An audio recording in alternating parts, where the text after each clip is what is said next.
এই 7টি সবজি নিঃশব্দে তোমার কিডনিকে ক্ষতি করছে। এই 7টি সবজি, এই 7টি সবজি তোমার ইউরিক অ্যাসিডকে বাড়াচ্ছে। ইউরিক অ্যাসিড বাড়লে কিডনিতে পাথর হওয়ার সম্ভাবনা বেড়ে যায়, পাথর হওয়ার সম্ভাবনা মারাত্মক হয়ে যায় এবং কিডনি নষ্ট হওয়ার দিকে যায়। যাদের কিডনি নষ্ট মানে স্টেজ 3, তারা তো কোনো রকমভাবেই আমি বলবো টমেটো, পালং শাক একেবারেই খাওয়া উচিত নয়।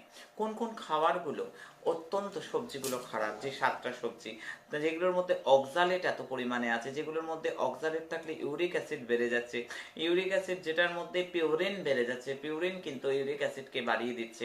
তার মধ্যে সবচেয়ে প্রথম নাম বলবো শীতকালে সতর্ক হও, অতিরিক্ত পালং শাক, টমেটো, ঢ্যাঁড়স, ঢ্যাঁড়সের মধ্যে গ্লুটামেট আছে, ঢ্যাঁড়সের মধ্যে গ্লুটামেট রয়েছে, খুব সতর্ক হতে হবে। ব্রোকলি, কলিফ্লাওয়ার অর্থাৎ ফুলকপি এবং ব্রোকলি যার মধ্যে পিউরিন রয়েছে, মাশরুম পিউরিন রয়েছে যেটা মেটাবলিজম বাড়লে ইউরিক অ্যাসিড হচ্ছে,